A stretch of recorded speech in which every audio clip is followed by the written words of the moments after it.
So on today, Pyro 5610, we are going over plinksters. What's better than a little plinking out at the range? So I have my gun. I told you I'd showcase this. This is my Smith & Wesson model M&P 1522. Shoots 22 caliber bullet. I put a BSA red sight on it. This has no zoom, just a little red dot on it. I have it sighted in pretty good, about 50 yards. It takes what looks like a standard AR mag, but as you can see, it's shortened up at the top for the AR. One thing about this, you do have to shoot a higher caliber bullet, and caliber I mean quality, just because they cycle so much better. It actually comes with a list of what shoots best in it. I bought it because I wanted an AR. I was young and I wanted something that would kind of get me used to the AR platform. Difference in this is you can see there is no castle nut here. This does not detach. This is all one part. Also, another thing, without having the castle nut, you cannot put a different stock on or a different sling on than something like this. I do have a foregrip on here. It holds extra batteries. I did paint it myself. This was also when I was young. I wanted it to look cooler than it did. And the standard model comes without this all painted. So what I did is I actually took a crayon to it. Yeah, that's all crayon. I just took a crayon, smeared it on there, and then put a hairdryer to it and heated it up. The only problem is when it gets really hot out, crayon starts to melt. Did this side as well. So you can see, let me light this up for you real quick. I don't know if you'll be able to, you can kind of see it.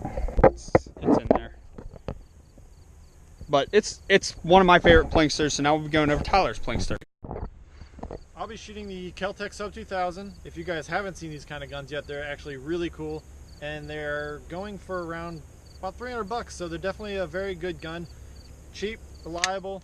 Obviously, it's damn cool because it folds in half.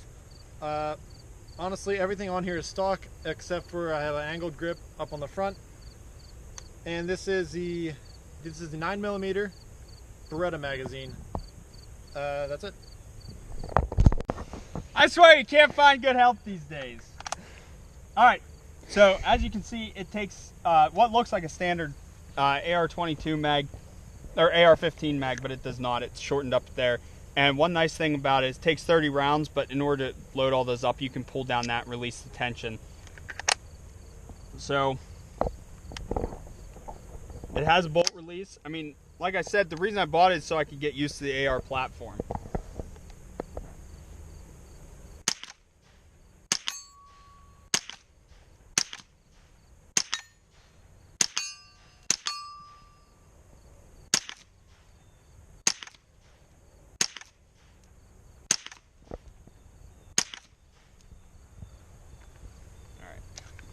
All right, Tyler's not wearing his ears for this one. As I said, you really don't need to. It doesn't sound like anything.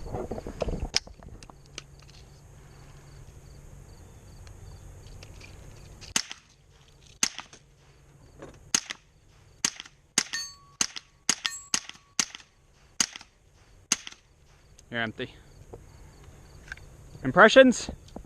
It's pretty dang fun. No recoil. I was, for some reason, expecting recoil, even though it is a 22. It almost sounds like it's got a suppressor on it because it is just so quiet. I feel like I'm gonna have to pick myself up one of these.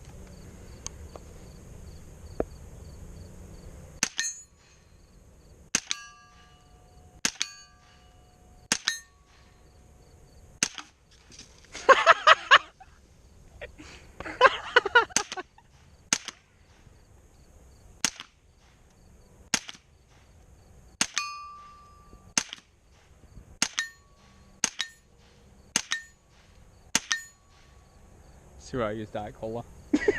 No kidding. Alright, so I've never shot the Kel-tec. Tyler has. You said it takes Beretta mag? Yes. Okay. So, do you have, oh, you've got one on you. There's Beretta mag. He's shooting reloaded hollow points out of it.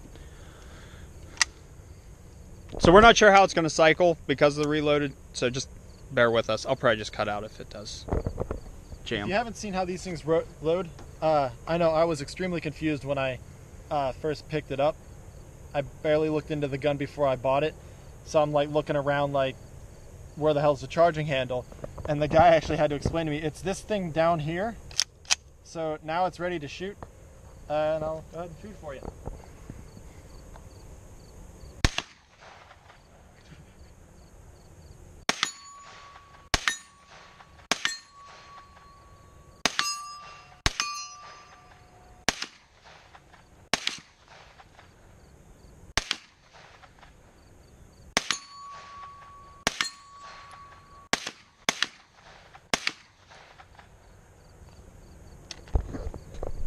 Alright, so this is my first time shooting this gun. I've never actually shot one like this.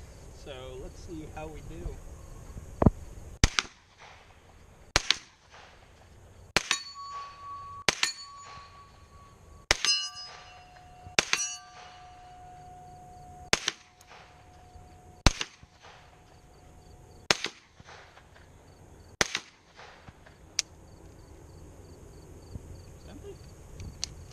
Yeah, it is. Wow, those go fast. Obviously, if it's my first time shooting this gun, it's Dad's as well, so he's going to be firing off the Kel-tec.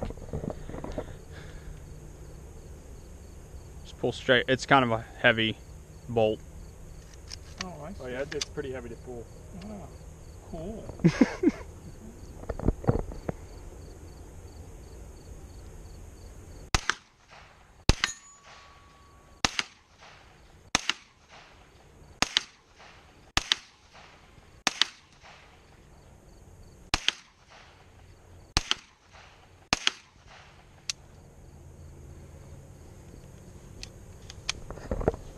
Impressions?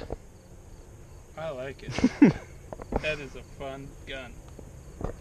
So as far as plinking goes, honestly, I don't know if it caught it on this camera. Stupid me, forgot mine at home, the zoom one. But the small target was like flying backwards, just about as much as it did with my 300. So you can tell the barrel on that definitely adds the velocity to it. But for plinking out here, both favorite guns. I mean, I enjoyed shooting both of them because neither one of them have much recoil. One's a 9, one's a 22. And with all that extra weight on that 9, you can just sit there and plink all day. So that's it for this video. We'll see you next time on Pyro 5610. Have a wonderful day.